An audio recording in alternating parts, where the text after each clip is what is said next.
Mencoba merilis smartphone yang didesain khusus untuk anak muda. Oppo Indonesia baru aja ngerilis smartphone baru di minggu kedua bulan Oktober kemarin. Ya, ini adalah Oppo Reno 4F, varian Reno 4 termurah setelah sebelumnya merilis Oppo Reno 4 Pro dan Oppo Reno 4 yang ada di sini. Nah, sebelum Gizmo Friends melanjutkan video ini, ada baiknya untuk ngelihat video review maupun ulasan lengkapnya di gizmologi.id tentang Oppo Reno 4. Karena selanjutnya saya akan ngebahas apa-apa aja sih yang dikurangi atau fitur yang tetap ada di Oppo Reno 4F dibandingkan dengan Reno 4 series lainnya.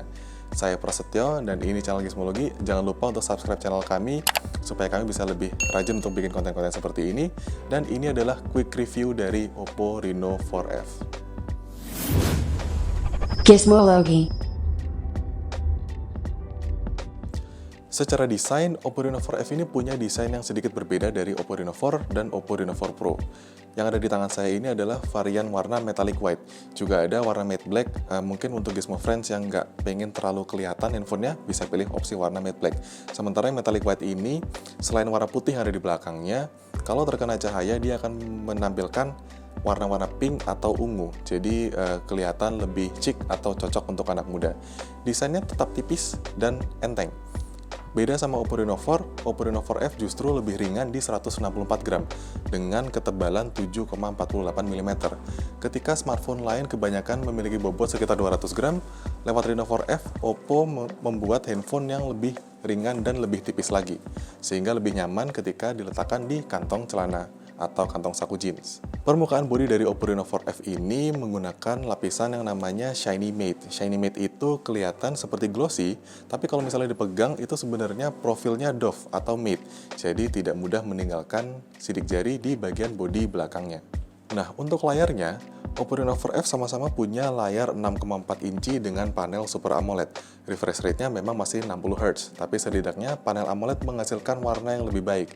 Sudah mendukung Always On Display, tapi bedanya dengan Oppo Reno 4, Oppo Reno 4F tidak dilengkapi dengan opsi untuk mengatur warna seperti sRGB atau DCI-P3.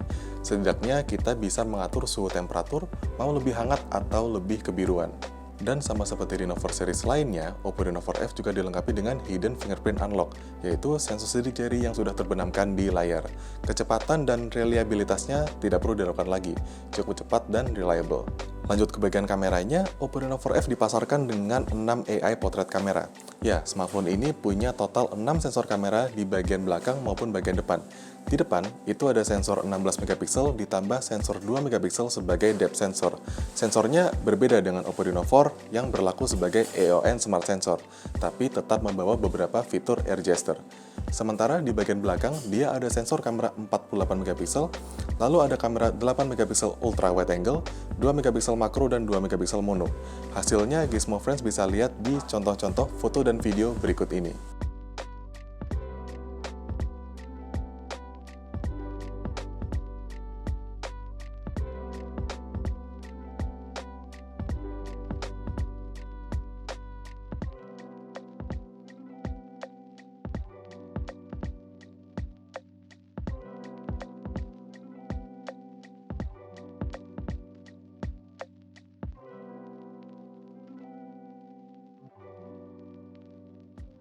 Meski secara besaran megapiksel sama seperti Oppo Reno 4, saya menduga sensor yang digunakan di Oppo Reno 4F sedikit berbeda.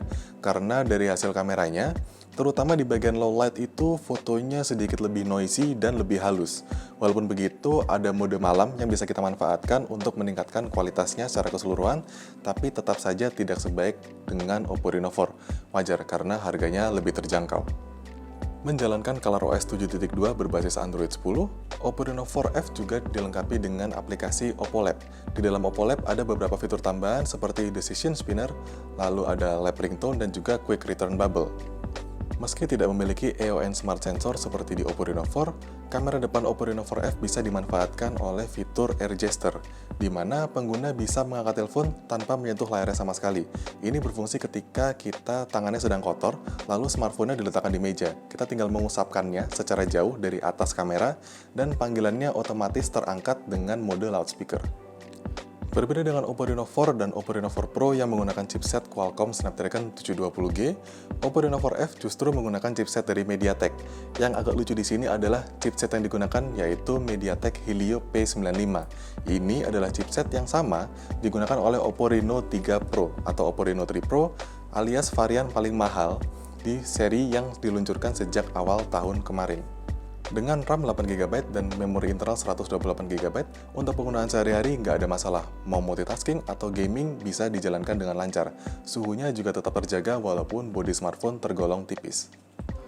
Lalu untuk baterainya masih sama seperti Reno 4 series lainnya, ada di rentang 4000 mAh, dan dengan penggunaan saya, screen on time-nya sehari-hari bisa mencapai 4,5 sampai 5 jam penggunaan. Perbedaannya di sini adalah sistem fast charging-nya. Di Oppo Reno 4F hanya 18 watt, jadi untuk mengisi hingga penuh membutuhkan waktu sekitar 1,5 jam. Kesimpulannya, Oppo Reno 4F ini hadir dengan opsi penawaran yang menarik. Dia tetap punya desain yang stylish, fitur-fitur gimmick yang ada di Oppo Reno 4 series lainnya juga tetap dibawa, seperti fitur kamera AI Color Portrait dan Night Flare Portrait. Kekurangannya, yang paling kerasa buat saya adalah kualitas kameranya sendiri, terutama di low light dan teknologi fast charging 18 watt yang lebih lambat dari dua seri lainnya. Berbeda 700.000, saya pribadi lebih memilih untuk membeli Oppo Reno 4 karena buat saya kualitas kamera itu penting. Nah, tapi nggak tahu deh kalau buat Gizmo Friends sendiri gimana? Setelah lihat dari hasil kamera Oppo Reno 4F tadi, apabila itu sudah cukup, maka Oppo Reno 4F ini bisa jadi pilihan yang lebih baik. Review lengkapnya ada di gizmologi.id, jadi jangan lupa main ke situs kami. Lalu jangan lupa juga untuk follow media sosial kami di Instagram dan Twitter @gizmologi. Saya Prasetyo dan sampai ketemu di video-video berikutnya.